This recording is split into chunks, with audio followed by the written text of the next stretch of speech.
hooker's blades. Hey everybody, back again, and today we are going to be making a resin handle for this knife as well as finishing it up.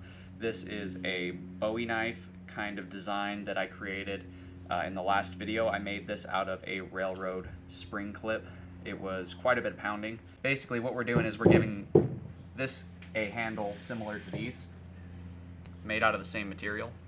This is epoxy resin. It's a two-part solution. The most important part of this is if you don't have a vacuum chamber to get the self-degassing stuff. I just picked this up on Amazon. These are 8-ounce bottles. I paid, I think, 15 or 20 bucks for this. We're going to show how I use this little silicone mold to make my handle scales. So these being a two-part solution, you have an A and a B, and the most important part, as I said before, is that it's self-degassing. If it is not self-degassing, then you're going to have a bunch of bubbles in here. With the self-degassing stuff, it does take a long time to cure. This takes 8 hours to start to harden, and then it takes a full 72 hours to get completely up to the hardness that it ends up at. So what I'll do is I'll cast them in my mold, and then I'll take them out at the 18 to 24 hour period when they're hard, but they're still somewhat pliable. That way when I put them on the knife tang, if there's any irregularity in the tang, any voids or anything like that, when I epoxy them on and pin them on, with my clamps, it'll mold them to the shape of the knife tang, so that way there's no voids and it holds tightly, as well as the handle is perfectly shaped to fit on that knife. So what we're going to do today is show you guys how I make one of these, and then we're going to get to finishing up the knife. This is a 100 mil, and this is a 55 mil. What I'll usually do is I'll pick two colors. In this case, we're going to be using a coal black and a walnut green. We're going to kind of simulate a burl, almost like we did with this one, but we are going to be doing it with these two colors. As you can tell, I've got my little gloves on, and the reason for that is I don't want this getting all over my hands because it's just messy and sticky and it's a pain to wash off. I've ordered a gallon more of this stuff. It's a different brand, but as long as it's self-degassing, it'll be fine. You just want to make sure it's UV resistant, fingerprint resistant, high gloss, bubble free. Those are kind of the parameters you're looking for a knife handle. If you want it to come out smooth without any little bubbles or voids, and you want it to not get all messed up by fingerprints or exposure to sunlight, because exposure to sunlight will fade the colors or just mess up the resin over time if it's not UV resistant. We're going to take our part A and our part B. So since this is a 100 milliliter measuring cup, I'm going to fill it to 50 milliliters of part A and then 50 milliliters of part B. And as you can see, there's a slight difference in color, kind of like a barrier between them because of the viscosity. What you're going to do is you're going to take your stir stick and you're just going to keep stirring until it's one uniform solution. This can take anywhere from 10 to 15 minutes, but you have 45 minutes before the stuff starts to gel, so just take your time, be patient, and make sure that you get all of it completely uniform. We're going to do the green walnut as our main color here. We're going to have twice as much of that as we're going to have the other. So we're just going to take a nice big scoop out of here and just drop it right on top. And then we're just going to stir that in and mix it until it's completely uniform. And this can take you a little while. Just don't get too fast with it, and don't get impatient and end up pouring it too early, or you'll end up with chunks of the colored powder in there. And when you go to grind, you'll have these little dry areas of powder that when you're grinding just kind of puff out, and then you have a nice big void in your handle. You can go ahead and pour it in to your mold.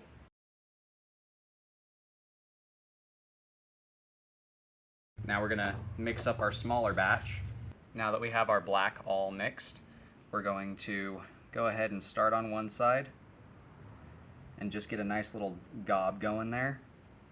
And then we're gonna run a line up the center.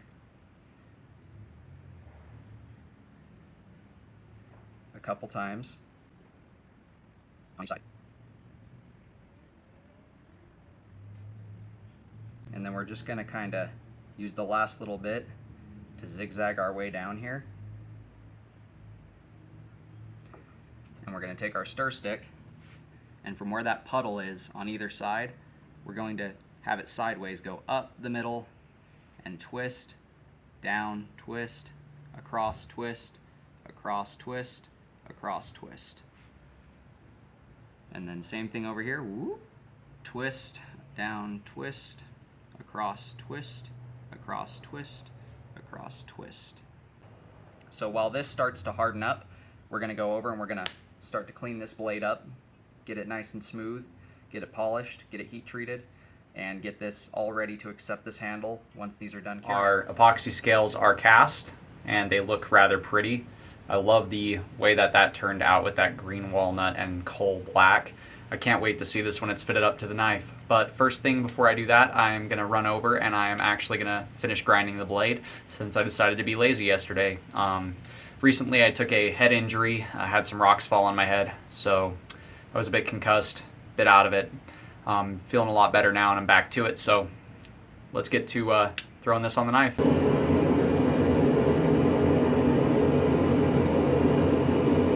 Our blade has been heat treated. Just wipe off all the excess oil real quick. Now obviously I'm going to polish this back up now that it's out of the heat treat, and then we will get to the fun stuff of putting the handle together on it. So we've got our blade back from polishing and sharpening. As you can see, we've got that edge bevel ground in on there and it has been sharpened, and we've got that all polished up nice and pretty. I still need to oil it so that way I can get all the fingerprints off of there from where I was touching it, but that is our Bowie blade ground to shape. Now what we're going to do is go ahead and start working on that handle. So as you saw when I did the knife in the last video, I've scried the outline and drilled my holes through both. I've just put a dot of super glue in there to hold it together while I cut these so I can snap it back apart once I get it all cut out to a rough shape.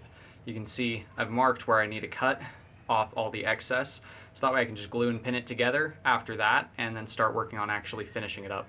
So now that the blade is clamped up and glued up, we're going to go ahead and just let that harden, and then we'll finish this blade and do some testing with it. So I didn't show much of the shaping and sharpening and shining like I usually do because this was kind of focused on the handle. The handle is now finished.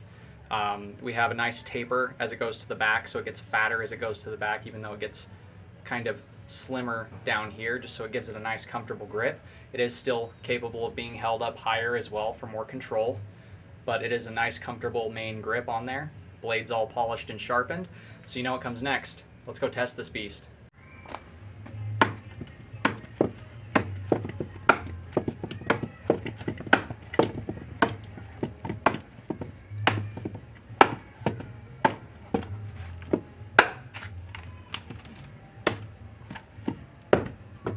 No edge damage. Still sharp.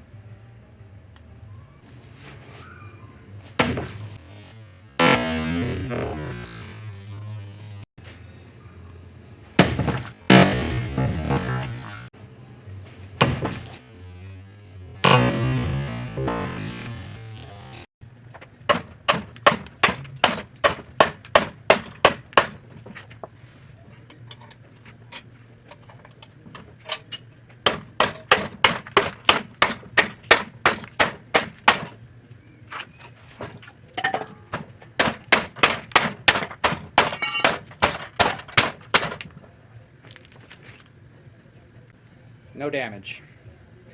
Still sharp.